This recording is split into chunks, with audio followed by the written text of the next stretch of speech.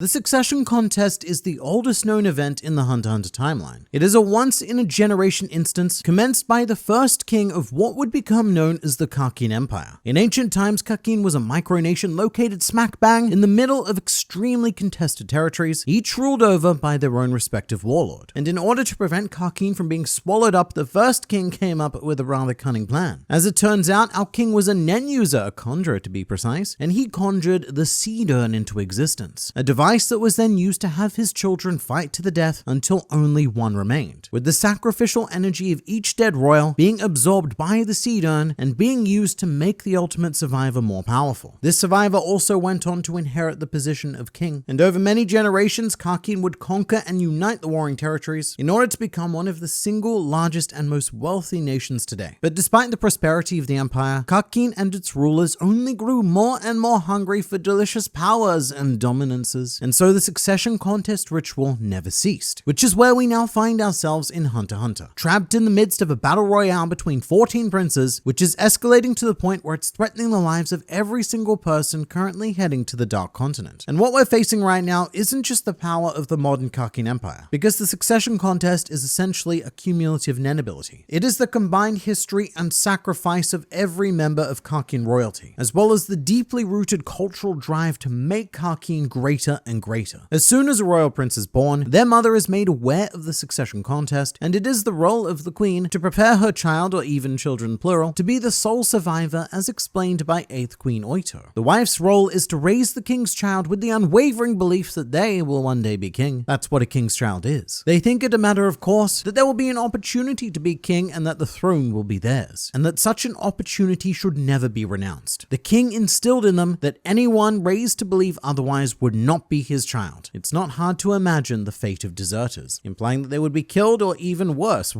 is surprisingly an option, which I find very interesting because the succession contest is technically an optional event. Princes can decline to participate. However, they also can't, because that would go against the culture in which they were raised, and they may very well be considered deserters, which is why each of King Nasibe's 14 legal children did in fact choose to participate, despite half of them wanting nothing to do with the contest. Although many of the higher order princes are practically salivating at the thought of being able to kill their siblings. So let's meet them. First, Prince Benjamin is the eldest son and the epitome of raw strength. So much so that he was introduced to us wrestling and killing a lion, which is almost certainly a reference to the first labor of Hercules, which was to kill a lion that was terrorizing some place. Benjamin is also the deputy military advisor of Karkin, and as a result, he has a small personal army of Nen users at his disposal, putting him in by far the best position to win the contest at the outset. He's even already developed his own personal Nen ability named Benjamin Baton, which allows him to inherit the Nen abilities of his deceased loyal soldiers, in essence making him a multi-Nen user, much like a certain Crollo Lucifer. But Benjamin also has a very inflated view of his right to be king because he is of course the eldest. However, despite that, Benjamin is somehow one of the least selfish princes and is driven mainly by patriotism. In his words, "I, Benjamin, will personally prune the diseased branches," by which he's referring to the princes. "I swear here and now to protect the great tree of Karkin." After which point he ripped off his shirt because, why not? So apart from the shirt ripping, he is a very traditional prince. He is sworn to uphold the existing values of Karkin and defend against even the most minor notion of change. Then we have the firstborn daughter, second Prince Camilla, a much more selfish individual who always speaks in the third person. Cammy wants this, Cammy wants that. Cammy happens to be a bit of a twat. I added that last one simply because it is true. She has very little respect for the existing values of Karkin, and despite being the second oldest prince, often publicly disregards etiquette.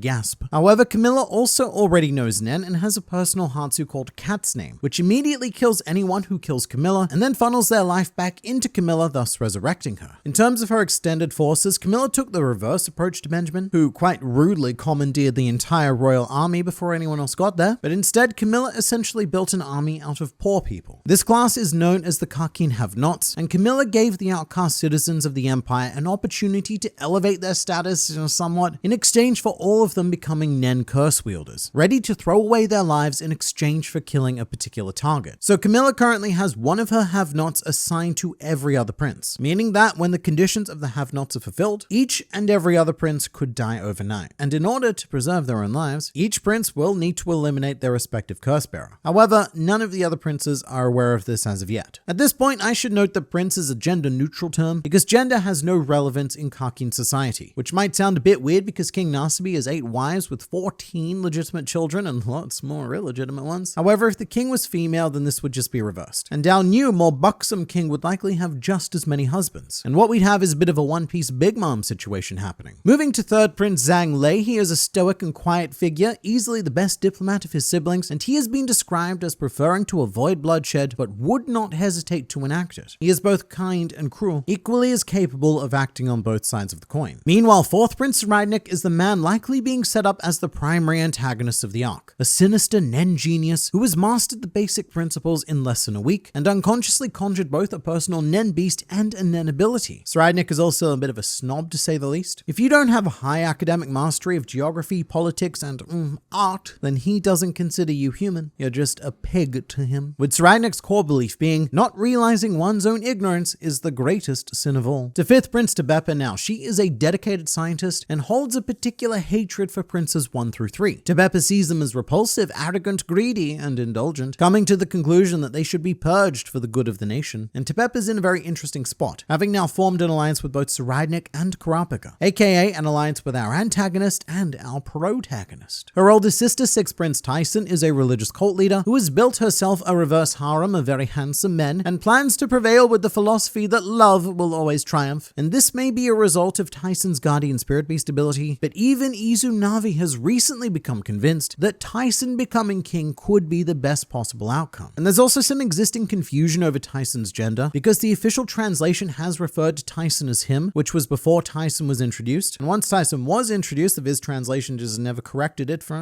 whatever reason. But her older brother, 7th Prince Luzerus, has been repeatedly referred to as a prince with no ambition, although in my personal opinion, I think he's just the best actor amongst all of the princes, able to deceive each and every one of his siblings into overlooking his candidacy. I also think he's currently deceiving us as readers because he has yet to show us his true nature either. Although true nature is something that we get a lot of with 8th Prince Saleh Saleh, who is a glutton obsessed with food and intercourse. And this is a fantastic example of the bread for the king mindset, because it can be used as a great benefit for princes, because it molds some of them into ruthless, efficient leaders. However, it can also have the exact opposite effect as with Saleh Saleh, because ever since he was a baby, he's been instilled with that unwavering belief that he will become king one day. And with that information, Saleh Saleh has elected to do nothing with his life. He spends all day in his massive bed with an army of women just waiting for someone to rock up and crown him. Unlike 9th Prince Håkenberg, who desires to abolish the monarchy and up until recently was a strict pacifist. He's currently gone off that after experiencing just how efficient a bit of violence can be. And alongside Rydnik, he's one of the 2 princes who in a ridiculously short amount of time has managed to develop his own personal Nen ability, which takes the form of an unblockable arrow that does some complicated body swapping stuff. It is not important right now. What is important are 10th Prince Karcho and 11th Prince Fugetsu, twins with implicit trust in one another, who plan to work together to be the last remaining survivors. Although it should be noted that Karcho is heavily disliked because she puts on an insufferable and villainous persona in order to protect her sister. Very sweet. Let's see if it pays off for them.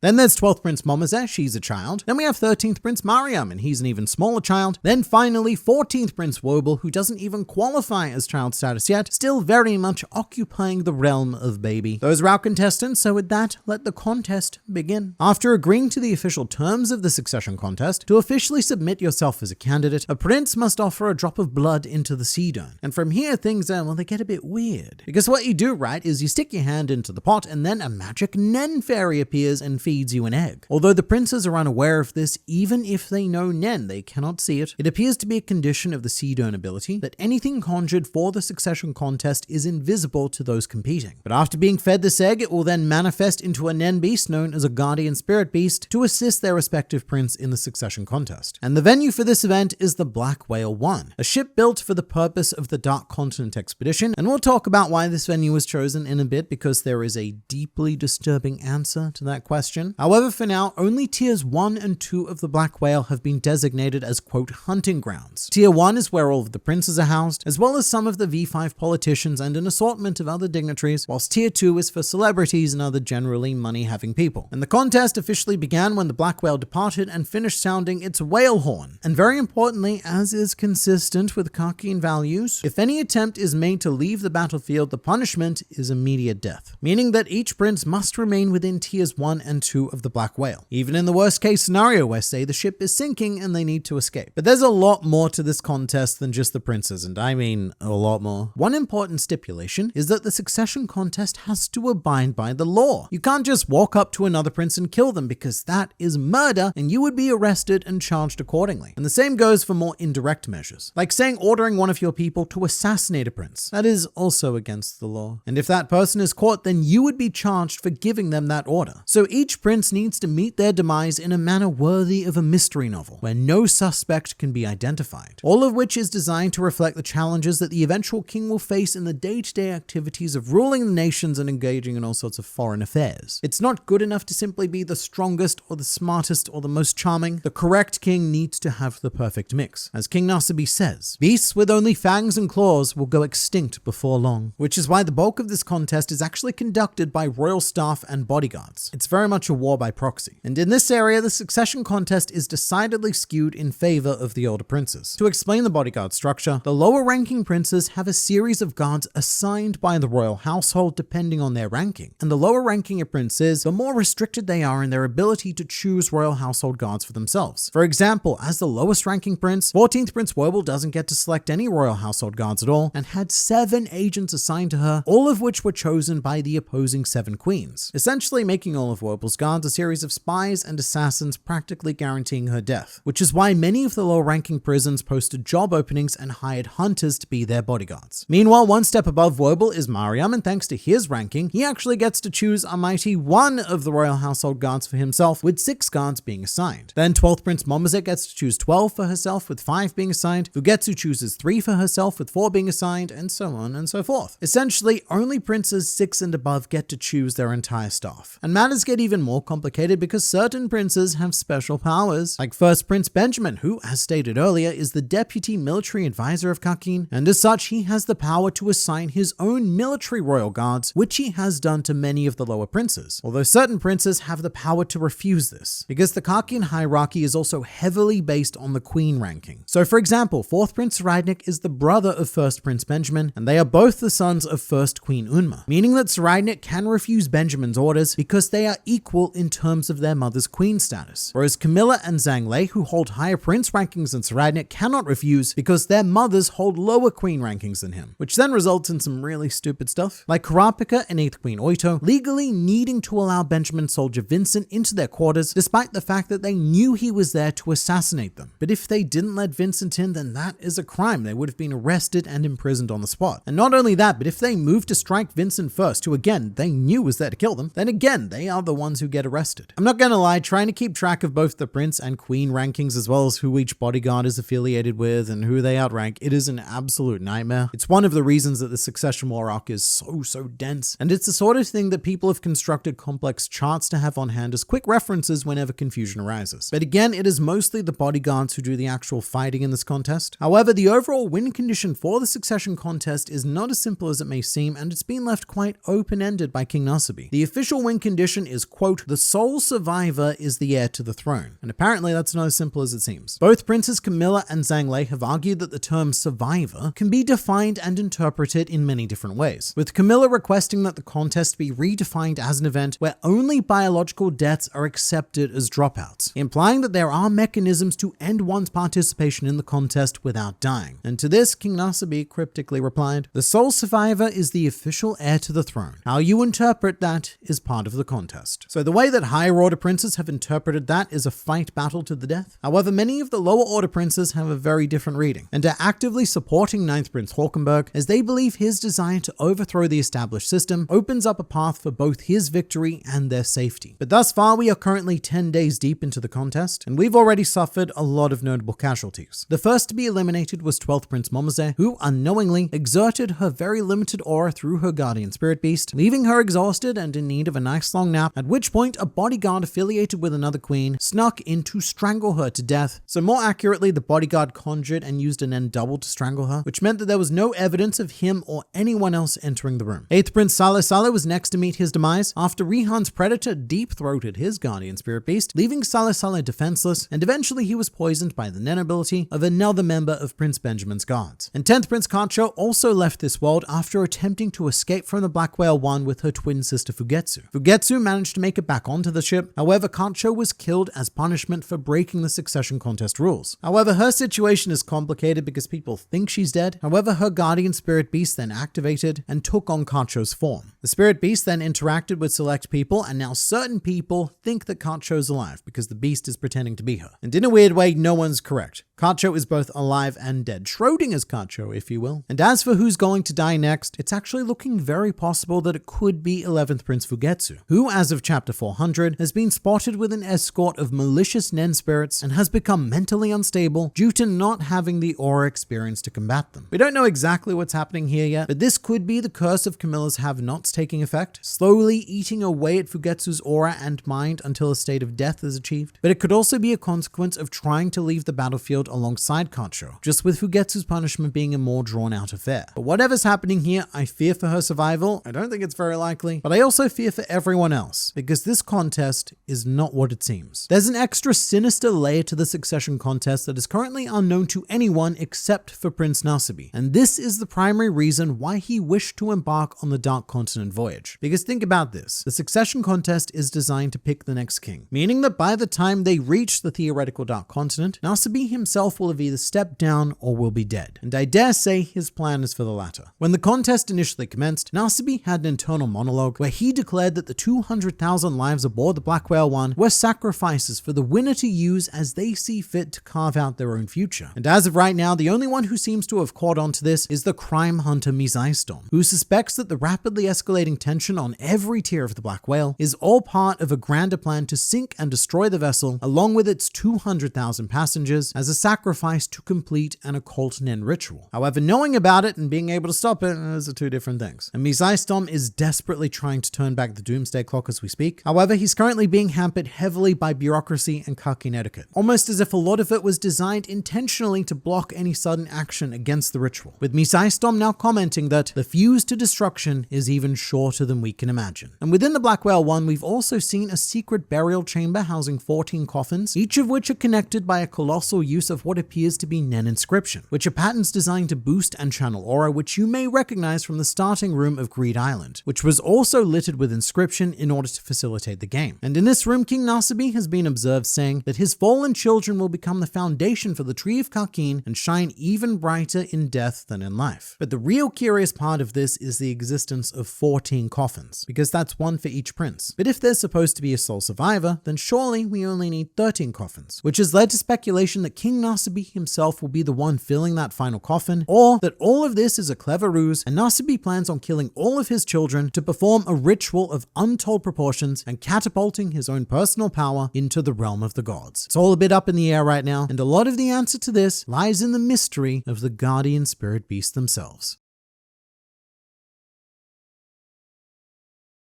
The Guardian Spirit Beasts are an essential element of the Kakin succession contest, a death match between 14th princes of the Empire, with the sole survivor being crowned as its new king. Hooray. There's a couple of problematic rules though, mainly being the princes still have to obey the law. Though they can't just up and slaughter one another, I mean they can, but it's going to result in royal prison, which is nicer than regular prison, but still not as nice as becoming the king. Which is why the main method of combat during the succession contest is via the Guardian Spirit Beasts assigned to each prince, each with a unique Nen ability designed to quietly kill murder a grand total of 13 of their siblings. And it should be noted that not all Guardian Spirit Beasts are made equally. Some of them are absurdly powerful, some of them are not that, and this is because of reasons. Firstly, in order to receive a Guardian Spirit Beast, a prince needs to consent to the succession contest by offering a drop of blood into the Seed Urn, a conjured object brought into existence by the ancient first Kakin king. It's a very cool object because it stores generational aura. The guardian spirit beasts conjured for each prince are made up of aura from previous sacrifices. And this is the key difference between a regular Nen beast and a Kakin guardian spirit beast. More accurately, a guardian spirit beast is a niche and specialized Nen beast. And because they're not made from the aura of the princes they serve, the princes in question can neither see nor control them. They are parasitic type Nen abilities that feed off their host but are not at their command. So each guardian spirit beast is powered by the aura of their assigned prince, which obviously favors princes who already know Nen, or princes who are, well, not literal babies like 14th Prince Wobble. However, regular Nen users can see them. But even if a prince were to use Gyo, they would remain invisible. With one weird exception that we're going to address later. But there are two more very important rules, which is great. I love rules. One of which is that the guardian spirit beasts cannot kill each other. And the second rule that makes this infinitely more awkward is that a guardian spirit beast cannot directly attack other people who also have guardian spirit beasts. So naturally, this brings their usefulness into question, because he can't use them to kill an opposing prince, nor can he use them to kill their guardian spirit beast. And this is all designed to align with the general rules of the succession contest. Again, open hostilities are not a good option, so each beast comes equipped with an ability designed to influence grander events rather than personally enact them. So let's have an example. Second Prince Camilla's guardian spirit beast, best described as a tit tree with a lovely flowing skirt, has a manipulation Hatsu that takes control of people once they fulfill certain conditions. And if a person is being manipulated, then bad things can happen to other princes that are not linked to you yourself. So it's a very basic manipulation power. There really isn't much more to it than that, at least that we know of. And part of this is because Second Prince Camilla herself sees very little need for her guardian spirit beast. She came into the contest as a Nen user already and has chosen to place more faith in her cat's name ability, which is important because the guardian spirit beast may act independently, but like all Nen, they respond to need and desire. So in my opinion, Camilla is really limiting her options by disregarding and not desiring hers. And 12th Prince Momose has a similar guardian spirit beast that takes the form of a cute little mousy thing that relentlessly asks people whether or not they're free. You can say no, but it's gonna keep asking. And as soon as you cave, you say, mate, sure, I'm free. Then it takes control of your body and forces you to go on a killing spree to rid the world of anyone in your immediate vicinity. A very simple ability to reflect the simple mind and simple needs of a child. Momose was somewhere between 12 to 14 years old, so old enough to understand the horrors of the contest and what needed to be done to survive, but young enough to not have the experience or maturity to seek victory through more subtle and effective methods, all of which contributed to Momose being the very first prince to be killed during the contest. But guardian spirit beasts also tend to resemble the inner nature of their prince in question. With Momose, it was a cute little mouse with respect for people's time. However, with First Prince Benjamin, it is an incredibly aggressive looking creature of doom, and we have no idea what its specific ability is yet. It's become very mysterious. But also, fun thing, its head is very clearly shaped like a penis, and no, that's not me reading into it too much, I don't think. Because a surprising amount of guardian spirit beasts feature outright genital theming. And there's no better example than that of King Nasubi's guardian spirit beast, who is a big pile of breasts with slender feminine fingers, and of course the gapey, toothy vagina mouth, which perfectly reflects King Nasubi's interests. This dude had 14 children with 8 different women, and those are just the official children. So of course he's going to conjure a creature with like 16 boobs. As a point of intrigue, King Nasubi himself is not participating in the succession contest. However, his guardian spirit beast remained with him after his victory in the previous contest during his generation, which is very important. Your guardian spirit beast does not disappear if you win, which also means that not all guardian spirit beasts have abilities suited to dealing with the contest itself. Some have abilities that focus on what actually happens after you become king. Enter third Prince Zanglei and his big coin buddy, a guardian spirit beast shaped like a Dharma chakra, the symbol used in Buddhism to represent universal moral order, which reflects Zanglei quite well, as he is the most tolerant and diplomatic prince by far, which is one of the many reasons why he and Kurapika have quite an amicable relationship in this contest thus far. But he has a particularly cryptic guardian spirit beast, which is said to have multiple abilities activated by multiple conditions. What fun. But the one we know of is that once a day, it conjures a coin, which Zanglei has decided to distribute to those who are loyal to him. And Zanglei's ultimate ambition is to distribute these coins to everyone in the empire, and only then does he expect to see real results of the ability. And Zanglei very insightfully states that this ability could reflect more about how he worries about what's going to happen after the contest, and so Zanglei may or may not have written off his guardian spirit beast for use in the actual contest, and he may be correct to do so. Although it may also not be the wisest idea, because it's been shown that the numbers on the coins are capable of increasing, although we still have yet to understand their true effect. In terms of coin symbolism though, it should be noted that coins have 2 sides, and these 2 sides are how Zanglei views the Kakin Empire. empire, the light and the dark, which is why Zhang Lei also has deep ties to his own personal mafia faction. His ambition is to wield these two faces of the Karkin Empire, and hence why a coin makes a crazy amount of sense for him. And then there's this guy. Fourth Prince Saradnik, someone with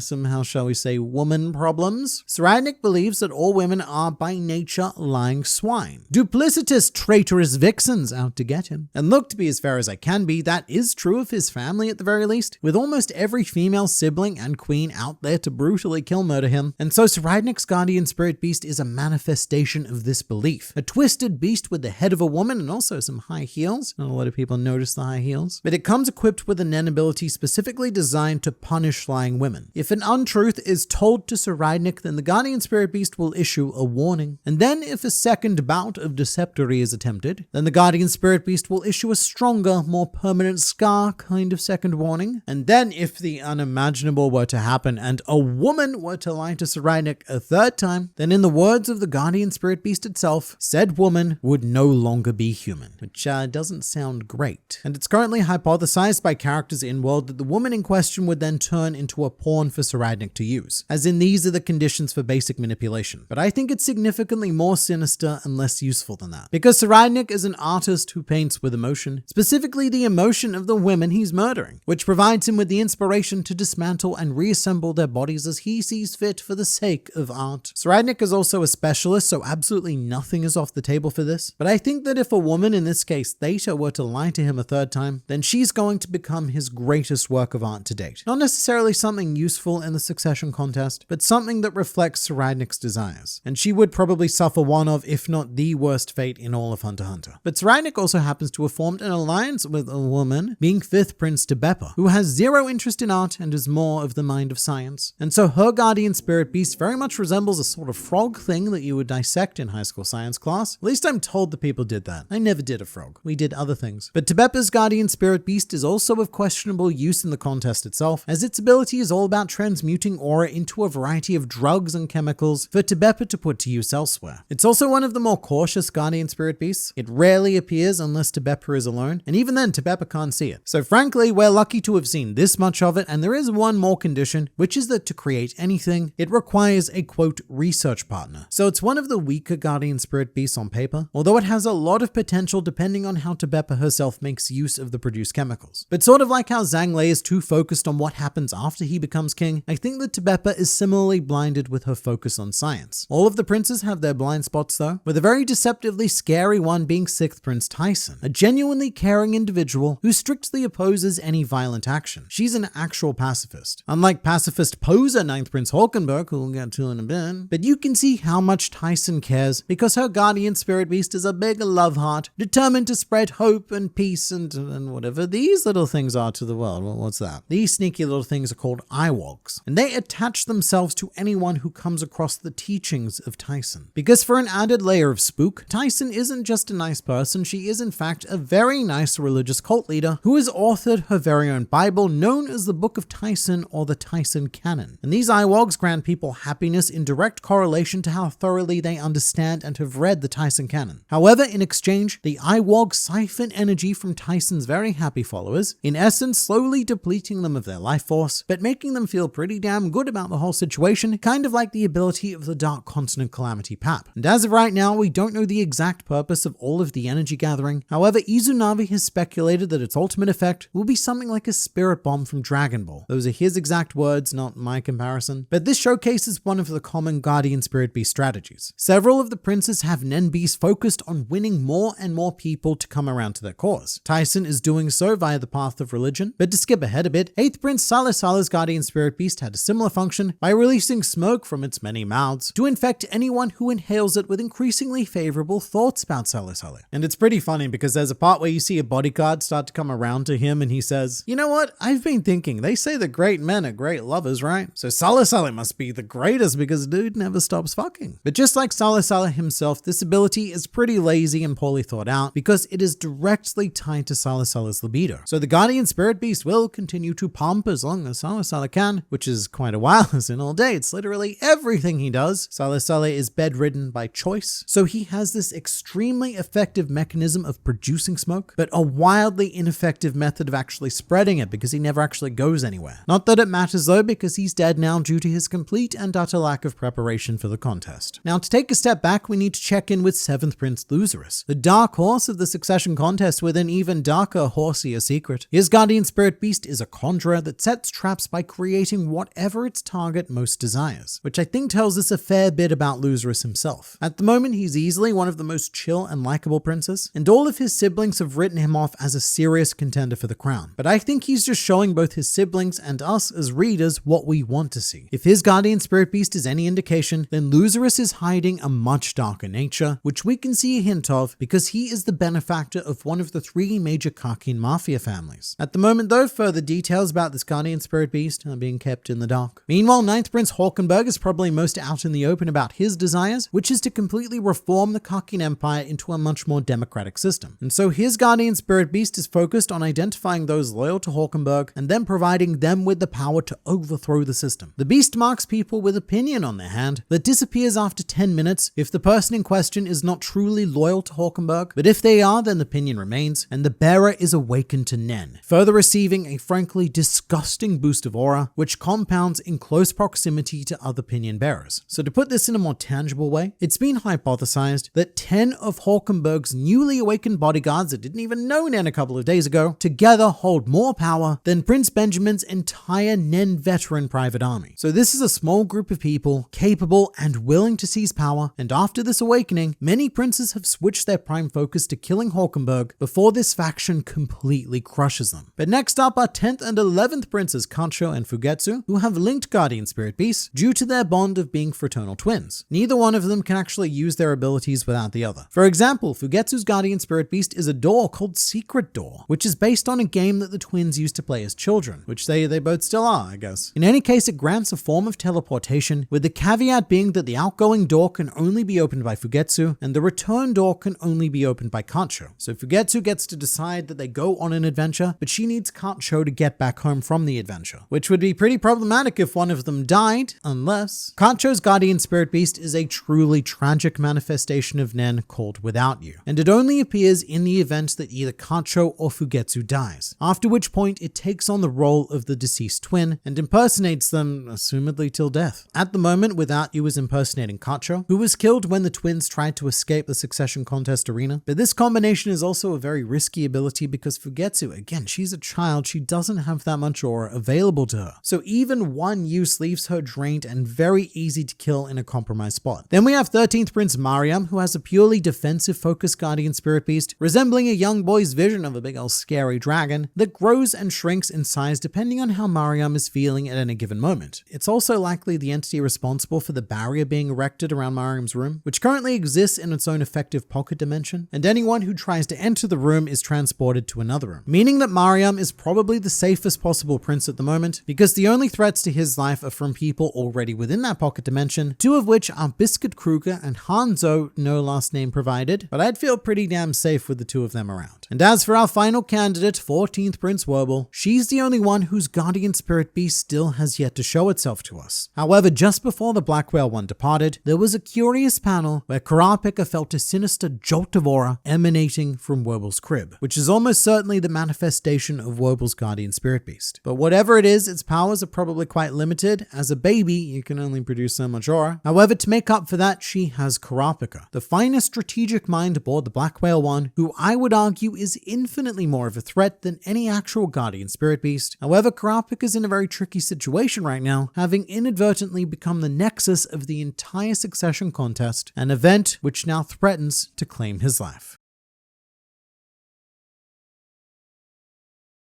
Kurapika has become the eye of the storm that is the succession contest, a role that he never planned on taking, but has reluctantly fallen into as potentially our only hope of ending this arc with a good outcome. But let's step back a bit. While Scott and Killua were playing Nen video games and doing something with ants, Kurapika had been a very busy boy, collecting the Scarlet Eyes of the Kurta clan from a wide variety of individuals, including a teacher, lawyer, musician, investor, priest, doctor, swindler, board member, tycoon, religious founder, politician, and an artist. artist. Filthy, filthy artists. But this is very much Togashi's nihilism on full display here, selecting people across the widest possible range of society in order to say, yeah, most humans, they just kinda suck. They want your eyes. Your pretty, sparkly eyes. However, Kurapika at this moment is on the verge of completing his quest. There's just one large batch of Kurta eyes missing that he's been unable to track down. And one day he was approached by a man dressed as a cow offering him this information. All of which is due to the actions of a dog woman, because in order to sell the idea of the Hunter Association going to the Dark Continent, Chairman Cheadle Yorkshire invited old mate Leorio to join the Zodiacs. As following the chairman election, both Jing and Pariston resigned from their positions as Boar and Rat respectively. And because Leorio had, admittedly accidentally, made quite the name for himself during that election, he was, and is still currently, the most popular and respected hunter within the entire association. So for the sake of unity, Cheadle needed Leorio on board with this idea, and quite literally on board the Black Whale 1. But while Leorio's name is a big deal, he was offered a more minor role as part of Cheadle's medical team in order to give Leorio some serious doctoring experience. So Leorio accepted the position, and he then went on to say a thing that has changed the course of this entire story, which is that he made a recommendation for Kurapika to fill Pariston's former job as the Rat Zodiac. He also informed Cheadle of Kurapika's quest to find the Scarlet Eyes of the Kurta clan, and cow enthusiast Mizai Storm Nana was sent to meet Kurapika with a proposition. The trade offer is as such: Kurapika joins the Hunter Association on their Dark Continent voyage, and in exchange, they tell Kurapika who the owner of the last batch of Scarlet Eyes is, which happens to be 4th Prince Saradnik of the Karkin Empire, who will conveniently be aboard the vessel. So look, if something were to happen to him or the eyes along the way, then that certainly would be quite the tragedy now, wouldn't it? So Kurapika accepted the position. Although it should be said that after brutally killing Uvogin, Kurapika has very much avoided taking any more lives. He acquired all of the other eyes through buying, scamming, or threatening, but not by killing. And in regards to the 4th Prince, Kurapika says the following: "There were people who told me they would rather die than hand them over, but they changed their minds without dying. It will be the same with the prince. However, look, I'm not so sure about that, because we do actually catch a glimpse of Saradnik's collection at one point, with him sitting on a throne of bones with the Scarlet Eyes prominently positioned behind him, but rather curiously, there's also the head of a young child, which looks disturbingly like Kurapika's childhood friend Pyro. And if Kurapika ever sees that head, then he is going to completely lose his. However, there was an ulterior motive for selecting Kurapika to fill the rat position. The Zodiacs didn't just bend over after Leorio's throbbing recommendation, and one of the motives is immediately explored by Kurapika, as his first question was how many allies beyond Netero had within the Hunter Association, something which both Mizai Storm and Cheadle had been considering for quite some time. And so it was revealed that Kurapika was chosen to become a Zodiac because of how disconnected he was to the association, and how unlikely it would have been for him to be one of Beyond's spies, because there are any number of supremely qualified Hunter Association members that could have filled this role. The issue being that there's no way to know who's a filthy spy. Kurapika, Mizai Storm, and Cheadle then deduced that there was a spy within the Zodiacs, partially because of how easily Pariston left the organization, indicating that his spy was already in place. Kurapika was then able to use a combination of Emperor Time and Dowsing Chain to enhance his perception to the point where he can become a human lie detector, which was used to shockingly easily discover that Sayu is the spy within the Zodiacs. And the current plan is to arrest Sayu right before reaching the new continent, aka the fake Dark Continent. However, Kurapika won't be a part of that team because he's caught up elsewhere. Kurapika was actually praised by Pariston Hill after he stopped Beyond's assassins passing the Hunter exam, which he did through the same lie detector ability that he used to find Sayu, but Pariston stated, "It seems the one who joined the Zodiacs in my place is quite competent," which I love because that's Pariston assuming that none of the existing Zodiacs could have possibly thwarted his rat plans, because he considers the rest of them to be complete and utter dumbasses. Although this actually led to a pretty big problem that we're still dealing with. Because Kurapika was so effective in weeding out Beyond's agents in the Hunter exam, they all applied for jobs as bodyguards of the Karkin princes. So in addition to not knowing which bodyguards are loyal to which prince or queen, we have an extra layer of issues with bodyguards who are loyal to Beyond Netero, and who may actively be adding to the chaos of the succession contest in order to mask their actions. So for us to keep them in check, members of the Hunter Association would then also need to apply for bodyguard positions, which was quite a convenient turn of events for our Kurapika, because his primary goal during this voyage is to retrieve the Scarlet Eyes from 4th Prince Saradnik. So naturally, he offered to lead this effort, and he subsequently put together a personal team of hunters to infiltrate the princes. This elite team consists of Kurapika's closest ally, Melody, the music hunter, who's on a quest to find the Sonata of Darkness, a piece of music said said to be composed by Satan himself and is one of those many things that may or may not have a connection to the Dark Continent. Meanwhile, the second member of Kurapika's hit squad is Izunavi, who was actually Kurapika's Nen mentor, sort of, which is literally what it says in Izunavi's reintroduction box, sort of. But he is an incredibly knowledgeable or a veteran and a highly skilled martial artist, but probably not as skilled as our third member Hanzo, a ninja from the Hidden Cloud Village seeking an elusive item known as the Hermit Scroll. Hanzo gave his ninja business card to Kurapika at the end of the Hunter exam, so it's very nice to see that little throwaway thread coming back. And it's also nice to see fourth squad member Basho, a troubled poet who aims to end smoking by developing a substance known as Clean Leaf, which, when smoked, actually makes people healthier than they were before. And while aboard the Black Whale 1, I'd also like it noted that Basho participated in a rap battle. Meanwhile, the final member of Kurapika's personal team is a very familiar biscuit-shaped face, who was recommended to Kurapika by Killua, as Kurapika had not previously met Bisky. Each of these 5 individuals were then tasked with applying for a bodyguard job, and their main mission, as given by Kurapika, is to find as much information as possible about the 4th prince. And Kurapika himself is not exempt from this, as he also applied with the intention of being hired by 9th Prince Hulkenberg, who has the most amicable relationship to Sridnik of all of the siblings. However, then something happened that took Kurapika and us by surprise. On the day of his job interview, he was greeted by Queen Oito and her baby, 14th Prince Wobble, who had very cleverly made Kurapika think that he was applying for a job with Hulkenberg. The queen, that is, not the baby. And the whole application process is a bit of a political mess. Each prince who wanted to post them had to post anonymous applications. So there are all sorts of mind games at play here, with certain princes trying to represent themselves as other princes in order to get the best protection they could and avoid as many assassins targeting them personally as possible. And this is where Kurapika was informed of the true nature of the Dark Continent voyage. Queen Oito divulged that the succession contest would take place during the journey, although as the lowest ranking of all of the queens, Oito was not privy to many of the key details. However, in a mixture of sympathy and ambition, Kurapika accepted the job, and he vowed to protect Prince Wobble. Oito then asked if Kurapika would like to hold baby Wobble, and Kurapika's expression softened for the first time during this arc. And one of Kurapika's ongoing struggles is now being torn between seeking peace for his slaughtered clan members and protecting the innocent life of the future. For the whole series, Kurapika, he's been a man stuck in the past, consumed by enacting retribution for his clan, his already dead clan. And regardless of whether or not Kurapika succeeds with that, the clan is still gone. We're not doing much about that. However, here for the first time, Kurapika has actually been forced to think about preserving life rather than avenging death. And with that in mind, we fairly abruptly cut to the commencement of the succession contest, and immediately after the Black Whale 1 departs, Kurapika discovered a dead bodyguard in the bathroom of Prince Wobble's quarters, and then 4 more dead bodyguards in the storage area, and then everyone else died as well. Which also led to the very disturbing realization that the majority of his fellow bodyguards had no idea the succession contest was being conducted, and they were on the verge of being eliminated before even a single evening had passed. Part of the problem here is self-inflicted by Kurapika, because 3 of the bodyguards hired by Wobble were part of Beyond Netero's team, who were only here because Kurapika blocked their ability to pass the Hunter exam. And because these agents were all placed here by Pariston, they had no information about the contest, and to be fair, it's unlikely that Pariston knew about it either, hence all of the desperate ignorance, which has now resulted in every one of Wobble's bodyguards being killed, except for Kurapika and Bill, the latter of which is a member of Beyond Netero's team, and we should never forget that. There is one positive aspect to this, because at the very least, Kurapika and Bill now know that there aren't any spies left, at least not spies that are loyal to other princes anyway, so they're free to strategize fairly openly, which most princes are not. And on the verge of elimination, Kurapika has come up with some very risky plans. Kurapika has thus far conducted 2 deadly gambits during the succession contest, the first of which was publicly announcing the presence of Nen Beast and Nen itself. Remember, Nen is a very secretive topic in the Hunter x Hunter world. You can't just reveal its existence to anyone. The Hunter Association has very few taboos, but that is a pretty big one. That's why they have a whole exam to determine who is and who is not allowed to learn about Nen, because if that power falls into some very undesirable hands, then there is no telling what kind of evil could be unleashed onto the world. Case in point, after hearing Kurapika's announcement, 4th Prince Sridnik became obsessed with learning more about Nen, to the point where he has now become one of the most single, gifted, and talented Nen users we've ever seen, which is very not good, as noted by Theta, who has identified that Sridnik is a man who should never ever acquire Nen, and it's a bit too late for that now. But Kurapika's plan is to essentially reveal as much information about Nen to every prince who doesn't already know about it, with the idea of stalling for time as all of the princes are working on their assorted Nen puzzles, and also to build the power of the princes ideally to to force a stalemate, which has worked to some degree, with First Prince Benjamin's Nen-trained private army admitting that they had lost most of their key advantage. And what's happening right now is very much a Nen arms race, with Kurapika aiming to position himself as the vendor. And so what he's done is offer a 2-week Nen training course to any prince who wished to take him up on that offer, many of which did, and so they sent representatives to Kurapika's daily Nen school to begin their tuition. Now look, we all know that Nen cannot be learned in 2 weeks, at least not via the appropriate methods. Generally, even the most gifted needs 6 months to master the basic principles, whereas your average person could take like 6 years, which is why right now every hunter associated with the princes are lying through their teeth to keep Kurapika's story intact. They're providing cover to buy as much time as they can to reach the new continent. But Kurapika has also conducted a second gambit. Through a series of circumstances frankly beyond his control, Kurapika has been given an opportunity to form alliances with both 3rd Prince Sanglei and 5th Prince Tebepa. He's also arranged a ceasefire with 9th Prince Hawkenberg and made a similar proposal to 13th Prince Mariam's team, with the ultimate goal of building a coalition of princes. However, it's a dangerous proposition because he's sharing a lot of information with 4 factions who, theoretically, are best served by the death of Prince Wobble and Kurapika himself. And the more princes he adds to this coalition, the more points of potential failure there are in his plan. So our boy is on a bit of a knife's edge, and every new thing we learn about his situation puts Kurapika's survival in doubt. For example, one vital thing we've learned about Kurapika during this arc is a very drastic condition for him to activate Emperor Time, which is that it shortens his life by 1 hour for every second the ability remains active. And Kurapika has admitted that he was naive when creating these conditions for Emperor Time, and that it's a far more dangerous ability than he ever could have imagined, which at one stage cost him bigly, as after several hours of needing to keep Emperor Time active, Kurapika was struck with a piercing pain and fainted. Kurapika was then unconscious for 9 hours with Emperor Time still active, meaning that he had it activated for a total of 12 hours. So doing maths, this one event cost him nearly 5 years of his life, and he can't stop using this ability anytime soon. It is the only thing giving him the power to remain in this contest. And what's worse is that Kurapika, by setting up his Nen school, has invited a series of brand new threats right into Prince Wobble's quarters, because many of Kurapika's quote students are already Nen users and thus likely there to serve as assassins. One of which we've already seen, which is the Nen ability Silent Majority, wielded by an as of yet unknown person. However, it is slowly killing off Kurapika's students and has commenced a death game within a death game, as the races now want to find and halt the user of Silent Majority before it kills everyone. So Kurapika's quest to forge a stalemate could very well be speeding up his own demise, especially because people are starting to suspect that he might be the one behind it, and using this opportunity to slowly deplete the other princes of guards. So TLDR, he's in a very bad situation, and the idea of Kurapika even surviving to reach the Dark Continent may very well be too much to ask.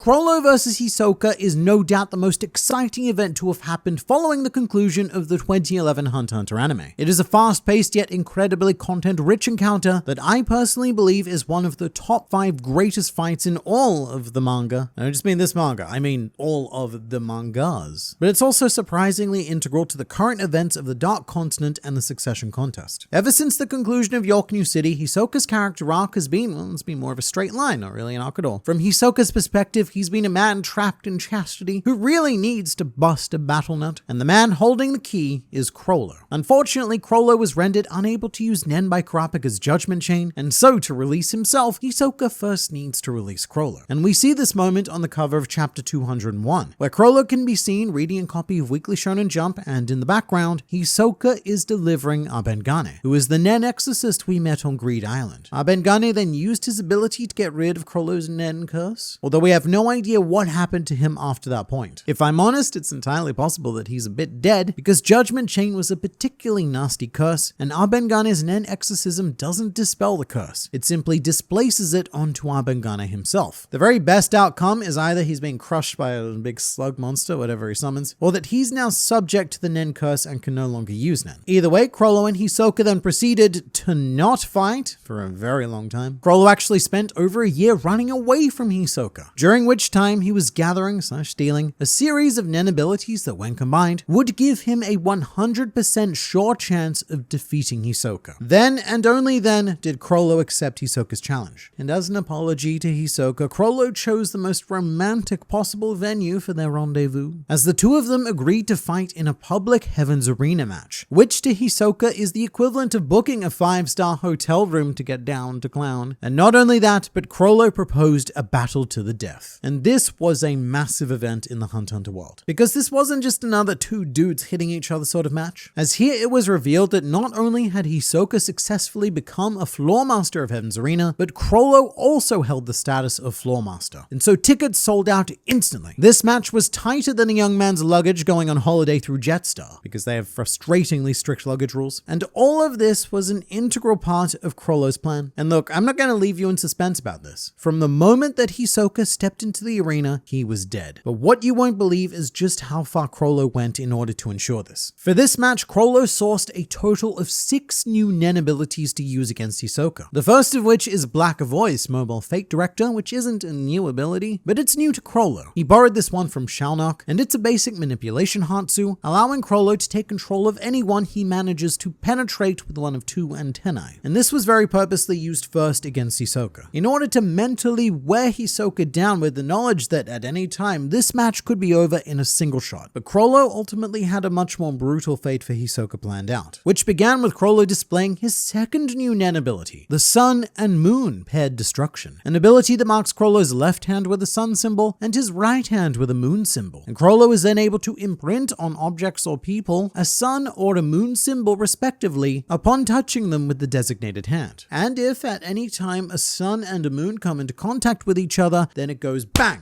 big explosion. So it's very dangerous and quite frankly irresponsible to just leave all of these symbols haphazardly all around the arena. Very dangerous. But what you may or may not realize is that we've actually heard of this ability before, way back in York New City even, because it was formerly possessed by the Meteor City Elder. And it's believed that this is the mechanism by which Meteor City's defense system was implemented, which is suicide bombers. Because the only resource that Meteor City has in large quantities is people, roughly 80 million residents, almost all of whom are willing to be marked with a sun here, a moon here, and then go boom to die and protect what little this city has. Now, one curious thing to note about the Meteor City Elder is that he has passed away by the time that Chrollo showcases his ability, meaning that in theory it should have been removed from Chrollo's Skill Hunter book. However, it remains because the Elder's desire to protect the city was so strong that this is now an invocation of post-mortem Nen. And that's going to be extremely relevant in a bit. But for now, Chrollo's third new ability is a Chrollo original called Double Face Bookmark Theme, which is fairly simple. Chrollo conjures a Nen bookmark to mark a page of Skill Hunter, allowing Chrollo to use the ability on that page even if the book is closed, which has removed the main restriction of Skill Hunter, being that Chrollo has always needed to fight very awkwardly always holding his book open. And not only that, but by using this bookmark, Chrollo can now fight using 2 stolen abilities at once, marking one page whilst turning to another. So counting the bookmark, he can use 3 abilities at once, although if you want to be particularly pedantic, and we do, then we need to include the book itself, which means that Chrollo can now use 4 abilities at once. Although this didn't come free. Chrollo states that he needed to set himself a series of annoying restrictions in order to balance out the power of the bookmark, none of which we are currently privy to, although it's my personal theory that when using the bookmark, Chrollo can either only tell the truth when asked a question, or it's a requirement to explain every ability that he uses Double Face to mark, including Double Face itself, because he was very, very open and truthful to Hisoka during this match. Chrollo wouldn't shut up about his new powers. But with that, we are only halfway through Chrollo's master plan to kill Hisoka. Our 4th new power is Order Stamp, Proof of Humanity, a very niche ability that allows Chrollo to manipulate any puppet after having been stamped. And it's not, immediately apparent why this is so useful, because there are no puppets to be found anywhere in Heaven's Arena, at least not yet. Because our 5th ability takes care of that, and it's another familiar one named Gallery Fake, Divine Left Hand, Demonic Right Hand, which Chrollo borrowed from Cortopi, and it conjures an exact copy of any object which will vanish after 24 hours. So this is a very curious combination, and a pretty fantastic example of finding a Nen loophole, because early on in the match, Chrollo killed the Heaven's Arena referee and copied his corpse using Gallery Fake. And while the original corpse cannot be controlled with Order Stamp because it's not a puppet, the loophole here is that the copy of the corpse is considered a puppet and can therefore be controlled. We don't really know why this is. Chrollo says it's because the original user of Order Stamp thought of things that way. Weird guy. die, but in essence, it's temporarily manipulated resurrection with a ton of extra steps. Essentially, Chrollo can control anyone he kills, so long as he makes a copy of them with Gallery Fake first. This is going to be relevant. All of this, I promise, is going to be very relevant shortly. But to finish things off here, Chrollo's final new ability is called Convert Hands, Transfer Student, which imprints 2 arrows on Chrollo's palms, indicating that if he touches someone with his right hand, then that person would take on Chrollo's appearance. So let's say Chrollo touches Hisoka. Hisoka, in addition to being very aroused, now looks like Chrollo. And if he touches a target with his left hand, then Chrollo takes on the appearance of said target. So again, let's say he touches Hisoka, which Hisoka enjoys, and this time it's with the left hand. Variety is the spice of life. But now Chrollo looks like Hisoka. And this is one of the many reasons why this fight can be very confusing to read. Firstly, because half of Chrollo's new abilities are all based in the foundation of right hand does one thing and the left hand does another thing. The Sun and Moon, Gallery Fake, Convert Hands, they're all right hand one effect, left hand other effect. And he switches between them so rapidly that it becomes a bit difficult to keep up with which hand Hatsu he's using at any given time, even with the markings. And secondly, thanks to Convert Hands, there comes a point in this fight where you just stop knowing where Chrollo is, ever, because Chrollo can keep changing his appearance to take on the appearance of others. In fact, if you do see Chrollo, it's almost a hard guarantee that it's not him, because he's just gotten someone else to take his appearance. But look, mate, how is he getting all of these people to swap bodies with and copy bodies with and control bodies with? Well, that's why he chose Heaven's Arena. Chrollo's plan was to use the audience, initially by having Hisoka fight them via controlling 2 members of the crowd with Black Voice. Then, after Hisoka kills them, Chrollo copies their bodies with Gallery Fake, activates the copies with Order Stamp, and thus has 2 puppets ready and waiting to fight Hisoka. In the meantime, Chrollo can Black Voice 2 more people, Hisoka can kill those people, Chrollo can Gallery Fake, then Order Stamp those people, and now it's 4 puppets, and you can see how this snowballs rather rapidly. The more people Hisoka kills, the more puppets are available to Chrollo, and the more threats that Hisoka has to face at once. And that's before we even consider the idea that Chrollo is killing people himself in order to Gallery Fake them and then Order Stamp them. And in the meantime, it's impossible for Hisoka to even target Chrollo because he's using Convert Hands to hide amongst the now literally hundreds, perhaps even thousands of corpse puppets that were eventually assembled to overrun Hisoka. And it even goes a layer deeper than that, because Chrollo has some Chrollo decoys running around, people that he gave his appearance with Convert Hands, and that he's using Black Voice to manipulate to efficiently pretend to be Chrollo. But even with all of that accomplished, Chrollo still needed one more thing to win here, because the plan could have been to exhaust Hisoka with thousands of puppets, but every second Hisoka was alive puts Chrollo at risk. So we turn to the one ability that we haven't integrated here yet, being the Sun and Moon, because what Chrollo was also doing between making and controlling corpse puppets was marking each and every one of them with a Sun and Moon symbol. And here's the real kicker. Because the Sun and Moon is an invocation of Postmortem Nen, even if Chrollo switches out of it with Skill Hunter, the marks remain. Once a person or an object is marked with a Sun and Moon, they can never get rid of it. And during all of this chaos, Chrollo managed to get multiple hits in on Hisoka, marking him with an opposing symbol, and from here the plan was to rush Hisoka with every marked puppet at once, then make contact with Hisoka and cause an explosion big enough to destroy him. And it worked rather flawlessly. Hisoka's hand was blown off, then a leg was blown off, and then he got rushed by hundreds of corpse puppets. A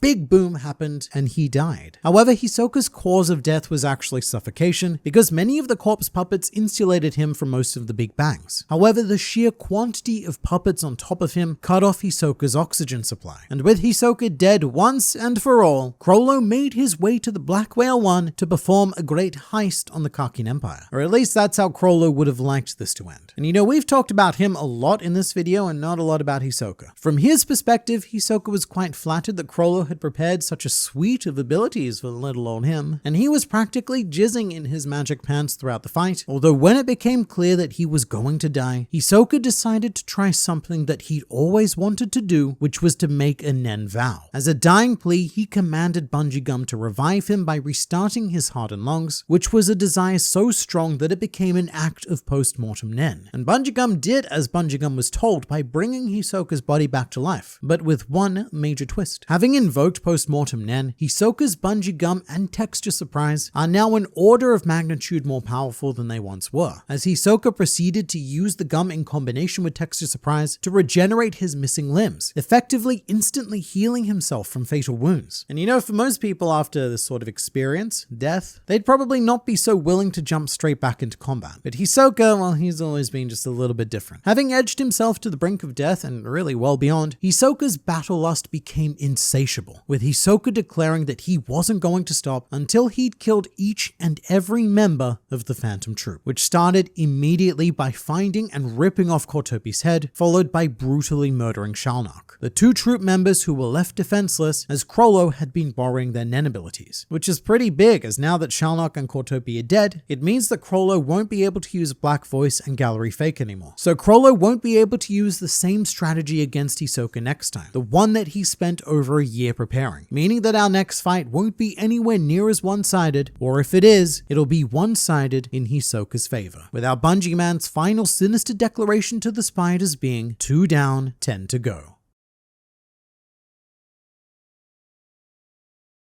Immediately following Chrollo's victory over Hisoka at Heaven's Arena, the Phantom Troop were ordered to fully assemble for the first time in the series since the events of York New City. The location for assembly was the Black Whale 1, and the reason as to why the there was chosen was to carry out the Phantom Troop's biggest heist to date by robbing the infamously wealthy Kakin Empire en route to the Dark Continent. The only issue is that 2 of the troop members, Shalnok and Kortopi, would not be joining them after both suffered a death-related incident at the hands of Hisoka, who is now on the hunt to kill the remaining 10 members of the troop and to set the stage for one of the most insanely chaotic battles in Hunter x Hunter. So the very first member to be spotted aboard the vessel was Chrollo himself, who had recently learned that Hisoka had killed both Shalnok and Kortopi. So he caught up with him in something of a precarious mental state, and a fellow passenger commented that Chrollo looks like he was about to kill someone, but now that he's aboard the Black Whale 1 and heading to the Dark Continent, mate, it's time to forget all about those ties to the world back there. To which Chrollo replied, that would be hard. Ties are to be severed, not forgotten. And shortly after this incredibly deep quote, Chrollo reunited with Marchi, although this was far from pleasant as well, with both of them vehemently stating their intention to kill Hisoka because of the thing he did. And with this, it was announced that on this occasion, typical troop rules were not going to apply, because generally any dispute within the Phantom Troop is solved with a coin flip. However, in this case, each and every troop member wanted to kill Hisoka, and there is no coin to flip with enough sides to solve this problem. And so it was declared by Chrollo that Hisoka's life is to be taken on a first-come, first-served basis. But there was very little serving, or in fact coming, to be had in these first few initial days. And only after 4 days of trying and failing to find Hisoka did the Phantom Troop meet up in the dining hall of Tier 5, aka the lowest tier of the ship where all of the poor lottery winners were stored. I say stored, not housed, because I find it to be a much more accurate descriptor. Remembering that King Nasibi's plan is to use all of these people as sacrifices, so comfort is not a huge issue to him. And comfort has never been an issue for the Phantom Troop either, who currently consist of 10 members. The leader, Chrollo Lucifer, Benolanov Shizuku, Finks Nobunaga, Franklin, Marchi, Fate, and Kalito Zoldyck, and introducing our brand new temporary 10th troop member, Illumi Zoldyck. Illumi has joined the Phantom Troop at the request of Hisoka. In fact, Hisoka has quite literally commissioned Illumi to kill him. From Hisoka's perspective, I suppose the logic is to make sure that he can take as many toys as possible on such a long journey, although there has been some credible speculation that the Illumi we see is in fact Hisoka in disguise, using his newfound post-mortem Nen texture surpriseness to assume Illumi's form and to use this as an opportunity to pick off the troop one by one. I'm not going to go into this idea too deeply. I have a whole video detailing it elsewhere on the channel if it's a thing you're interested in, and it should be. But I want you to keep it in the back of your mind, because a lot of weird things are about to happen on this ship. Other than Illumi's introduction, though, this was a very brief meeting, which was dismissed with the following words from Chrollo. We want to have a party, but there's no cake. We need a special order to place on the center of the table. When we get it, we'll get back together and dine on that table. Bring me Hisoka's head. And with that, the Phantom Troop split up, potentially for the final time, because each and every one of their lives are now in serious jeopardy, and not just from Hisoka. And during this arc, we also received a long-awaited flashback of the Phantom Troop as a whole, one that makes this revenge hunt hit that much harder. We got to experience their childhoods growing up in Meteor Cities, much simpler days when the only conflict they got involved in was fighting over who got to watch videotapes that we found in the dump. I guess the dump being Meteor City itself, and the whole city is one big dump. But a bright, young, and surprisingly optimistic child named Chrollo started using these videotapes to study and even learn new languages from the more boring tutorial tapes that no one else wanted. And it got to the point where he put his skills to use, translating and making fan dubs of the more exciting videos in foreign languages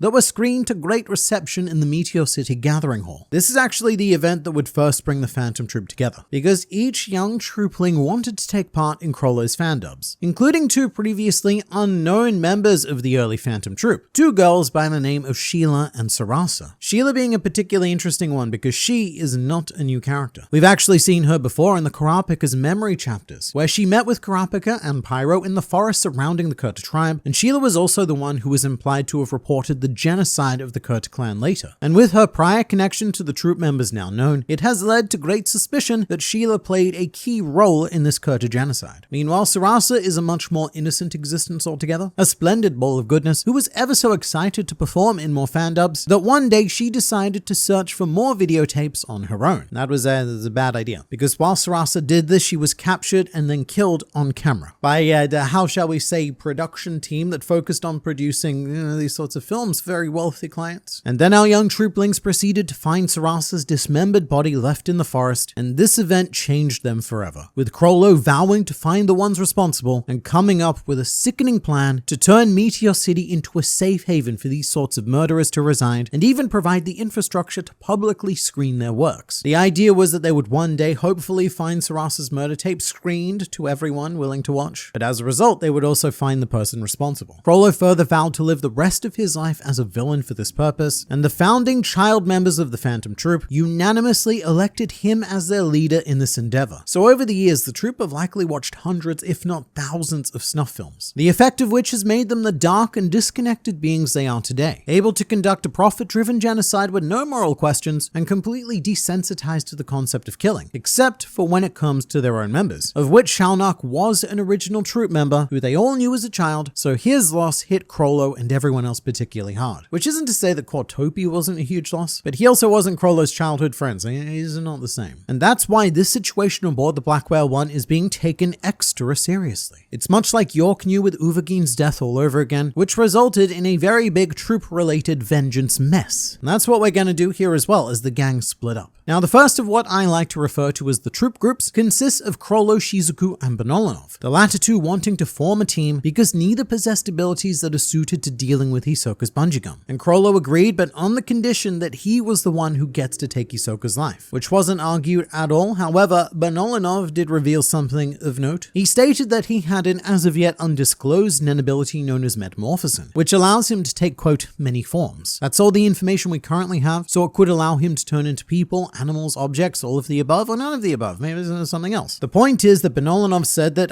you're not smart enough to come up with a decent plan to use this power, and so Chrollo came up with a plan for Benolinov. He said, Benolinov, mate, there's a thing I want you to do. So it's a plan that involves him taking a certain form, and we'll get back to that a bit later. But for one final reveal, Shizuku then asked Chrollo to read their fortunes again, like he did during York New City. However, Chrollo could not, as the ability had been removed from his Skill Hunter book, indicating that Neon Lestrade has almost certainly mysteriously died off screen. And the last we saw of this troop group is that they were transitioning from tier 5 up to tier 4 via the central passageway. But our second troop group comprises Nobunaga, Finks, and Feitan, as before they could start properly doing anything, both Nobunaga and Feitan needed to retrieve their weapons from the onboard warehouse that they were forced to check them in with, and Finks came with them in order to, quote, babysit them. And whilst Nobunaga wasn't thrilled with this, he's a bit of a loner, a greater point was made clear by Feitan, who insisted that they respect Hisoka's abilities, and to not give him even the slightest hope of victory. Because yes, from their perspective, the three of them seems like extraordinary overkill, but at this point, overkill is exactly what Hisoka deserves. Chrollo already tried to underkill him, and just look where that got us, not good places. But on the way to acquire their weapons, this trio was framed for the murder of several Chara family members by Luini, a member of an opposing mafia faction known as the Hale Lee family. However, after a shockingly reasonable discussion with the Chara underboss Kenny Wang, they formed an alliance with the promise of passage to higher tiers to search for Hisoka. And as part of this alliance, Nobunaga declared that they would crush the Hale Lee family themselves, due to their actions of trying to manipulate and frame the Phantom Troop being considered an act of war. Nobunaga then found his way into the Hale Lee base by a funky Nen teleportation ability, wasn't his, although he was promptly ejected by another ability, again not his. But not before a transmitter was placed, and the location of the base has now been determined as being on tier 2, which is where this trio are currently headed. But currently on their level, tier 3, we also also have the Zoldyck siblings Illumi and Kalito, who have formed another troop group, and shockingly, they made their way up to tier 3 of the Black Whale 1 in no time at all. The rest of the Phantom troop were really struggling with getting to these higher levels, but with these two, it was like they just disappeared and teleported with those Zoldyck assassin skills. However, due to their infamy as Zoldyck assassins and their uncharacteristically blatant conspicuousness, they were spotted immediately and intercepted by the Hunter Association, specifically the Zodiac members Botbai and Mizaistom, with Mizaistom probably quite literally crapping his cowpants at the sight of the two of them, as well as the knowledge that the entire Phantom troop were on board. At this stage, Mizaistom was dealing with enough as it is. This is not a good day for him, because just prior to this happening, he'd used his detective skills to deduce that the goal of this ship was to sink it, and adding the complication of the Phantom troop was almost like sealing the deal to this fate. But not only that, Mizaistom is now struggling with whether or not to tell Kurapika about their presence, because he fears that the troop are on board to take revenge on him for York New City. And at the same time, Mizaistom fears the reaction that Kurapika is going to have to this news. So he's holding on to what he perceives to be another live bomb that could go off at any moment. However, instead of being arrested, Illumi and Kalito were given a room on tier 3, with Illumi requesting a shower, a request which was denied. And in my opinion, it's a very Hisoka-like request to make. Dude loves showering. Meanwhile, Illumi has always been very happy to sleep in dirt holes. I also find it odd that Illumi so willingly revealed all the information he had to Mizaistom. It's almost as if he wanted the Hunter Association to know that the entire Phantom troop were on board. But all of this is the speculation of a dude in a room. Meanwhile, Franklin has the simplest plan of all to find Hisoka. Essentially, what he's going to do is he's going to sit in the tier 5 dining hall and continuously eat hamburgers until Hisoka decides to attack him, which isn't a terrible plan. Hisoka was the one who declared war on the troop, so to kill all 10 of them, Hisoka needs to find them. Whereas everyone else is a bit blinded by emotion and taking the initiative, Franklin is being much more level-headed. However, it has left him in arguably the most vulnerable position all by himself and ready to be picked off. Although after finding the location of the Hailey base, Nobunaga now wants to bring Franklin along for extra safety and extra finger guns. There is one other individual troop group on the hunt as well, and that would be Machi, who is in a very unique position at the moment because she had the closest relationship to Hisoka of anyone in the Phantom troop. If you remember, Hisoka used to quite relentlessly flirt with Machi, and while she never overtly reciprocated, she has shown Hisoka special favor, even after he betrayed and left the troop at the end of York New City. Hisoka also purposely left her alive after reviving at Heaven's Arena, although he then also declared that he'd kill her. And so I think there's an extra layer of betrayal here for Machi. Kind of like your brother being killed by your flamboyant clown boyfriend, and now she is determined to take Hisoka's life for herself. And up until recently, the biggest question of all has been, where is this Hisoka? You're talking about him so much, we don't see him. Why? Up till this point, no one had actually seen him aboard the ship. However, in chapter 392, Hisoka was first spotted on tier 3 of the Black Whale 1 by members of the Jiyu Mafia family who had been instructed to find him. It's a bit of a long story, but the Mafia are also hunting Hisoka for reasons that we'll go into when we talk about that. But it has been speculated that this isn't Hisoka, and it's actually either Krollo or Benolanov in disguise using the Metamorphosin ability that we talked about earlier in the video, which Krollo can do because he still has the Convert Hands Nen ability that allows him to swap bodies. So in theory, if Benolanov took on Hisoka's appearance with Metamorphosin, then Krollo could use Convert Hands to also become Hisoka. And the reason why any of this would be happening in the first place is to fool the Mafia factions, because Krollo is the reason why they're looking for Hisoka. Krollo identified him as their prime target, so the Mafia wants to reach him first to prevent,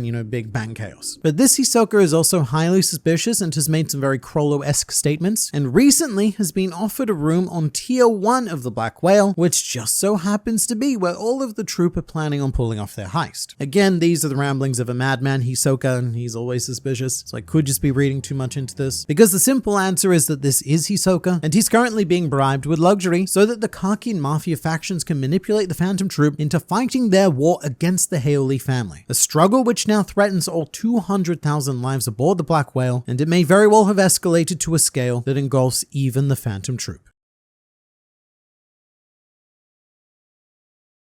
The balance of the Kakin Empire is maintained by all facets of society. One half of this is the public, light side of the Kakin royal family. However, the other is the extensive underground society of the warring Mafia factions. And both groups are currently involved in a struggle for supremacy, the succession contest for the light side, and something far more terrifying on our dark side. because a war has broken out between the three primary mafia families that rule the Kakin underworld, each of them directly financed by one of the current royal princes. These families are the Cha'a, the Jiyu, and the Heoli. And as important functional members of Kakin society, these mafia families are also being carted to the Dark Continent. And en route to the Dark Continent, these three mafia families control all traffic between tiers 3 to 5. And this is because there simply are not enough Kakin royal soldiers or members of the Hunter Association to maintain the order of 200,000 people. So much of that has been, unofficially of course, entrusted to the mafia factions. At the very bottom, on tier 5, we have the Cha'a family, who are helmed by boss Brocco Lee, a man who has very much embraced his name with his broccoli hairstyle, and he is seemingly obsessed with taxidermy for reasons. However, you might notice that he has two particularly nasty scars running across his face, and this is because Brocco Lee is actually the illegitimate half-brother of King Nasibi, and all illegitimate royal children are permanently scarred in this way at birth in order to signify that they have no claim to the throne, with the disfigurement also being the aesthetic encouragement for remaining in the shadows for their entire lives, as should they ever become a little bit too public, then they will be eliminated. This scarring system is considered an act of great charity, a kindness done to children who should otherwise be killed on the spot because of the threat they represent to the monarchy. Back to mafia families, each of them also possess their own second-in-command underboss. In the case of the Cha'a, this would be Kenny Wang, a man with a serial killer's cold enthusiasm for violence, and so is a big fan of Heaven's Arena matches. He's even quite familiar with Hisoka's fights and his status as a floor master. And Kenny also comes equipped with a bizarre phenomenon named Frosty Grin Smile Zero. And it's not confirmed if this is a Nen ability or not yet, but it does have the classic naming scheme of one, and it's said that anyone Kenny Wang smiles at ends up dead. The family overall have a very strong connection to laborers and their trade as commodities, which range from legal like food and I guess other things, but also to illegal like a wide assortment of drugs, which may very well be why their benefactor is 7th Prince Luzerus, because he's quite interested in all of the drugs. In total, the Cha'a family consists of 250 members, one of which is my personal favorite mafia member, Sudonke, a Cha'a supervisor and a huge Phantom Troop fanboy who plans on asking for their autographs, but at a more convenient time, as he has to set a strong example for those working under him. That's the Cha'a family. They're the first major family we came across. However, the one we've spent the most time with are now the Jiyu family, led by a man named Onyo Longbao, whose head is somehow shaped like an onion, and he is a glutton, always seen eating or about to eat or thinking about eating. His doctor is apparently very worried about his diet, and that's not me making a joke, this is a plot point in the manga. And as you may have noticed, Onyo also possesses the signature double scar because he is also an illegitimate brother of King Nasibi. The Jiyu happen to be funded by 3rd Prince Zanglei, which may very well be why they're considered the most powerful mafia faction in terms of both numbers and finances, the latter of which I suppose are also numbers. But Zanglei is an incredibly high-ranking prince, and so he has more resources to devote to them, with the Jiyu repaying that investment through their business, which is mostly human trafficking. The Jiyu's underboss is a man named Henry Bigandufno, a conjurer who has a Nen ability named Biohazard, a very cool power where Henry can turn any object into a living creature, which was initially displayed to us when he transformed guns into snakes, and then the gun snakes shot the soldiers who were holding them. It's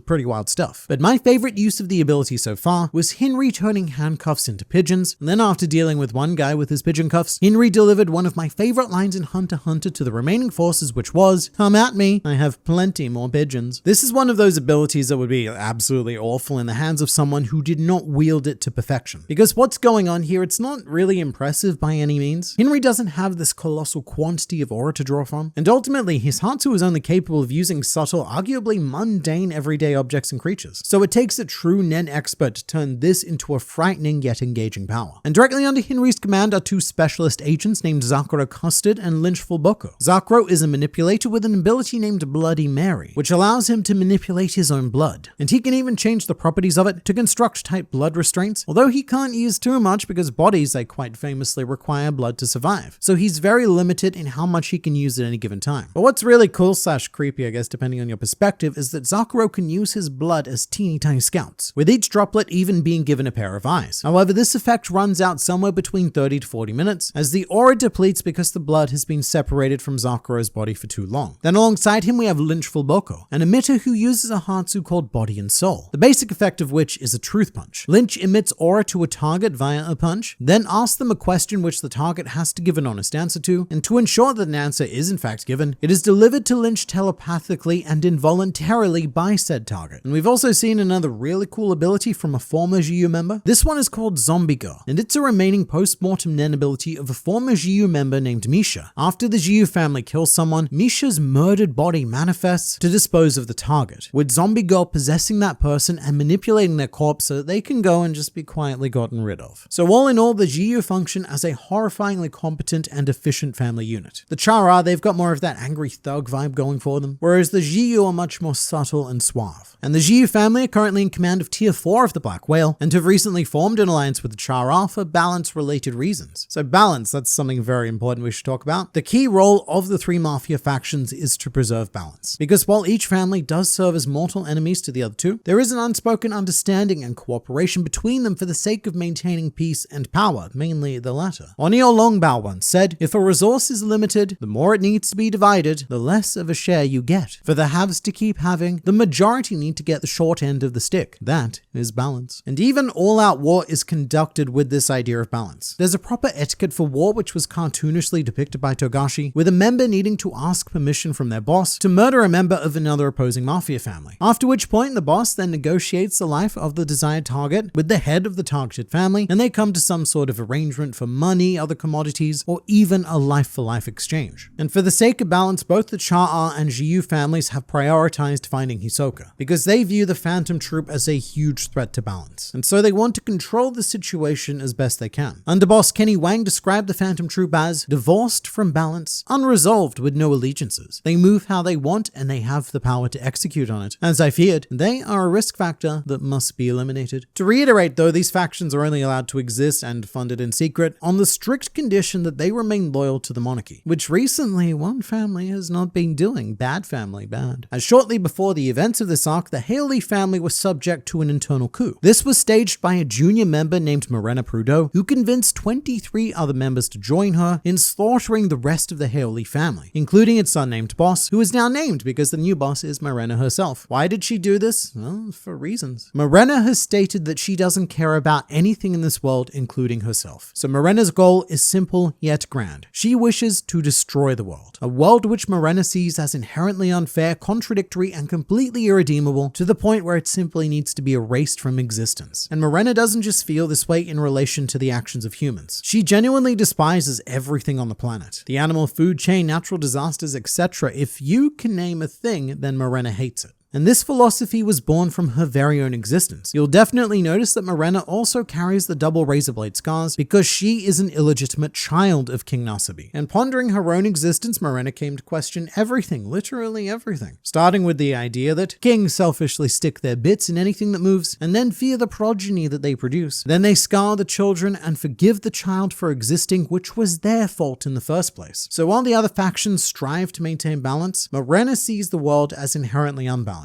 There's nothing to protect and everything to destroy. And Morena plans on achieving this grand ambition through her Nen ability Contagion, the effect of which is by transferring her saliva, Morena can infect up to 23 people, with the infected now becoming players in the Contagion game. And to make progress in this game, the players need to level up, and the way they do that is by killing. The life of a regular civilian is worth 1 level, the life of a Nen user is worth 10 levels, and killing a prince of the Kakian Empire grants a whopping 50 levels, with each level boosting the aura output of the player, and also granting them ready-to-use Nen abilities at certain milestones. And ultimately, after reaching level 100, the infected becomes a member 0, and is now able to infect 23 more people. And with this motivation, by 1 week into the Dark Continent voyage, the 23 Haoli players had killed over 300 people, murders which were all performed without any direct evidence leading back to them. In this regard, the Haoli have actually set up a disturbingly efficient murder farm, where one member lures victims into a room, then uses another member's ability to teleport them into another room, a room which was constructed entirely by Nen from a third member, and here they're slaughtered swiftly by any Haoli members waiting for easy levels. And in the case of any undesirables managing to get in, there's even one member who has an unbeatable ability to summon giant toy guards to eject people without violence. The main strength of the Haoli family is their rapidly snowballing and extremely wide set of abilities. Abilities that can be used in effective combination with one another. However, their main weakness is their inexperience with Nen and aura use. Individual Individually, every member we've seen in action so far is pretty rubbish, but as a collective, they have the potential to overwhelm anyone, much like a swarm. And historically, the Hailey family's benefactor was 4th Prince Cyrodinik, which makes sense because this family used to specialize in the trade of extremely rare black market goods for the hyper-wealthy. However, Cyrodinik, he became very wary of Morena after the sudden coup, and he's only become even more short on patience with her because Morena, she has this problem, right? The problem is that she's a woman. And Cyrodinik's complex with women make him jump to violent thoughts whenever the topic of Morena comes up. Technically, Morena is also Cyrodinik's half-sister, and he doesn't have an amazing relationship with his siblings either. But Morena doesn't care. Again, she doesn't care about anything, and her vision for the future no longer requires the backing of a Karkin prince. In fact, her ideal world very much excludes him. And currently, the Hailey are sort of in command of Tier 3. I say that because they're causing more chaos than providing order, with the goal of turning everyone into a player in their game or to be murder farmed for levels. And also, their Tier 3 presence is very much for show because their true base is located on Tier 2. Before we move on, I should also say that minor mafia factions do also exist. It's not just the big three. In fact, the very first mafia group we encountered were the Buor family, a handful of dude bros who made their base in a passageway to the Tier 5 dining hall, demanding a toll from anyone who wanted to pass. And they were running quite a successful business for all of 5 minutes before the Phantom Troop got hungry. The reason why these smaller factions are allowed to exist is because they essentially serve as micro money farms for the large families, who take 90% of their income in exchange for not brutally murdering them on the spot. But that aside, here's how the situation between the families is currently playing out. After 7 days of killing, the order was officially given by the Cha and Jiyu families that they were going to war with the Hailey and to kill Morena Prudhoe as swiftly as possible. So the current plan is to use the Phantom Troop as best they can to kill as many Hailey members, and ideally even Morena herself. And if the Phantom Troop fail, then that's also fine, because the Cha and the Jiyu ultimately plan on killing them as well, again for the sake of balance. So they want the Hailey and the troop to destroy each other. And to ensure that, Hisoka was found and offered a pass to Tier 1 by Henry in order to keep him from acting as a wild card until their balance issues were solved. The idea being that after the Hailey were dealt with, then Hisoka could be unleashed to finish off any surviving troop members. But with the help of Nobunaga, Henry was able to plant a transmitter in the hidden Hailey base, determining that it was on Tier 2, which is actually a big deal because it means that their base is within the designated grounds of the succession contest, and that everything is about to converge on the upper levels. The princes, the mafia families, Kurapika, the Phantom Troop, and Hisoka are all about to come together, and yes, I do mean that in exactly the way that Hisoka would like it to mean. Following the conclusion of the 13th Hunter Chairman election, both Jing Freaks and Pariston Hill separately submitted requests to resign from the Zodiacs. And given that nobody liked Pariston and almost nobody liked Jing, Chairman Cheadle accepted both of them. And there's 2 reasons as to why they resigned. The first was the death of Isaac Netero, who originally formed the Zodiacs, and the lack of Netero gave Pariston and Jing very little reason to hang around. But the second is that an opportunity arose to make both of their desires come true. In Pariston's case, he'd been secretly working for Beyond Netero this entire time. His tenure at the Hunter Association was all in preparation for this Dark Continent expedition, and as for Jing, well, he wanted in on the action. Because going to the Dark Continent is what he'd been working towards as well. This was Jing's ultimate desire, to travel and discover the world with maximum freedom. Which sounds very familiar.